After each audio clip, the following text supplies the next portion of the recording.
Ce projet podcast est une initiative créée et proposée par la SBL de Podcast Factory Org avec le sponsor de Transforma Bruxelles Innovation Playground. You're listening to the Podcast Factory. Bienvenue pour le Salon Hope à Namur, un week-end dédié aux actions positives, aux associations, aux exposants qui sont ici présents dans ce salon avec un impact positif pour la société. Alors il y a plusieurs thèmes qui sont regroupés. Et j'ai mon premier exposant devant moi à mon micro. Et devant moi, j'ai un monsieur très souriant à qui je vais d'abord demander son prénom. Qui êtes-vous ? Johan, Johan. Et vous représentez, Johan, quelle association, quelle activité ? les petits dons de Pétillon, une ASBL d'Urbouille et de sa région, le nord de la province de Luxembourg. Pourquoi vous avez créé cette association et quel est le but ? Mais cette association est née maintenant il y a plus d'une dizaine d'années du rêve de 5-6 personnes citoyennes qui voulaient voir le monde autrement, qui voulaient allier l'écologie et la solidarité, Wow. qui voulaient lutter contre les déchets, aider grâce à ces déchets des personnes plus précarisées, faire rencontrer des personnes.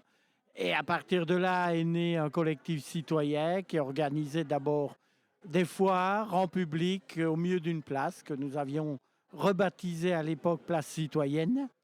Et maintenant, on s'est un petit peu structuré en ASBL et on a plusieurs branches d'activités, mais toujours 100% bénévoles. Alors, ces activités, on peut un peu énumérer de quoi il s'agit ? On peut illustrer aux citoyens ce que vous faites concrètement dans la vie de tous les jours ? Je vais commencer par la plus visible, celle que tout le monde connaît, qui est la boîte à dons. D'accord. Donc la c'est boîte des dons. à dons, c'est des dons, voilà. La boîte à dons qui à l'origine était une simple armoire mise sur le côté contre un mur sur la place citoyenne. Ça commence à exister partout. Il y a des villes qui font Voilà. ça. Oui. Maintenant, nous occupons carrément toute l'ancienne piscine de Barvaux-sur-Ourthe.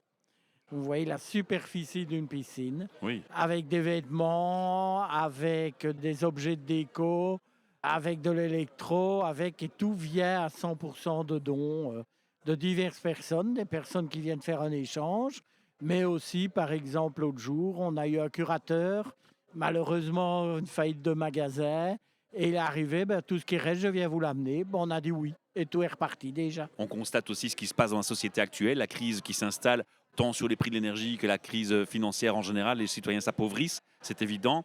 Moi, j'étais témoin d'une chose, c'est qu'il y avait sur les réseaux sociaux aussi beaucoup de gens qui faisaient des dons spontanés par les réseaux sociaux, pas forcément par votre SBL, mais j'imagine qu'il y en a aussi qui le faisaient comme ça. Oui. Et puis, plus on avance dans la crise, plus ces dons commencent à disparaître ou à être plus rares. Est-ce que vous avez le sentiment, vous aussi, de faire ce constat de moins de dons pour l'instant ? On le constate dans certaines choses. C'est-à-dire les vêtements, là, il y en a toujours autant. Tout ce qui est déco, tout ce qui est livre, là, il y en a toujours autant et je dirais presque de plus en plus. Malheureusement, des personnes qui doivent déménager ou autres et qui Et doivent se gagner débarrasser de la d'affaires. place. Ouais. Voilà, à ce niveau-là, ça va. Maintenant, ce qu'on a le plus en plus dur, et je crois que c'est le cas pour beaucoup d'ASBL, c'est tout ce qui est nourriture. Ouais, voilà. Étant donné que les grandes surfaces, les grandes chaînes, signent des contrats d'exclusivité. D'autres grandes chaînes signent contrats avec des grosses associations. Et tout ce qui est plus local, tout ce qui n'est pas affilié à une grosse association, désolé, on s'en passe. C'est comme ça que ça se passe. Voire créer eux-mêmes leur association, pseudo-association, pour donner à leurs pauvres, à leurs bénéficiaires. La problématique, si je comprends bien, chez vous, c'est entre l'offre et la demande. Il y a une grosse demande et l'offre est en train de diminuer un petit peu. En tout cas, en ce qui concerne partie nourriture, partie fraîche, Ouais. de plus en plus. Alors ça, c'était une activité, mais vous avez dit, vous me l'avez dit tantôt à votre stand, vous faites plusieurs choses. Alors on va aussi parler Voilà. des autres choses. En gros, donc, tout ce qu'on fait, c'est qu'on s'est aperçu petit à petit qu'on était un endroit de rencontre. Chez nous, on ose pousser la porte. On ne fait pas peur comme les institutions. Bon, je suis désolé, ils font du bon boulot, mais le CPS, ça fait un peu peur. Au secours, il y a un dossier. Il y a le un côté AS. honte, etc. Voilà, qui peut je s'installer vais pour pas y certains. aller. Oui. Mais nous, il y a des personnes de plus en plus qui ont froid. Ils viennent se réchauffer, ils viennent boire un petit café, ils viennent papoter, ils viennent donner un petit coup de pouce. C'est très pratique parce que ça permet de faire des choses que nous n'avons pas assez de bénévoles pour faire en tant que Wow. telles. Ouais. Donc, c'est là qu'on s'occupe maintenant du Repair Café. Ah oui, toujours je dans la connais. même Oui, il y en a partout même- des Repair Café. Hein. Voilà, dans la même optique. On a notre bonne vieille camionnette, la Petit don de Pétillon. La camionnette, c'est la Petit Mobile. qui permet... C'est pas la Batmobile, c'est la Voilà, petite non. mobile. Qui permet une vieille camionnette de 17 ans. Hein. Enfin, elle passe au contrôle technique, j'y suis allé la semaine dernière. Qui permet justement d'aller chercher de livrer des dons, de livrer des colis alimentaires, parce qu'il y a des associations, on s'entend très bien avec la Saint-Vincent-de-Paul, avec une partie du Resto du Cœur ou autre. Mais le problème, c'est qu'ils attendent que les gens viennent chez eux. Or, des personnes, surtout en région rurale, n'ont pas des moyens de transport nécessairement, ou ont un accident de la vie, une jambe cassée, hein, ça arrive à tout le monde, et ne savent pas venir. Et nous, on va leur livrer les colis, ce qui permet justement d'avoir toujours un lien avec eux en tant que tel. On a le cœur dans la boîte qui permet justement aussi, surtout en période de fête, de fournir les boîtes avec des cadeaux, avec des petits Oui. mots gentils, avec Ah. tout pour les diverses personnes. En tant que tel, on a des groupes de parole citoyennes, on est en train de mettre un club de lecture en place. Mais c'est vaste, c'est énorme oui. ce que vous faites. Mais ça vient réellement du raisonnement. Mais finalement, les gens viennent chez nous. Il n'y a pas seulement des jeunes qui s'asseyent dans la partie où il y a des livres et ils commencent à lire. Et puis, on a un grand qui va lire un plus petit. Pourquoi ne pas essayer d'en profiter?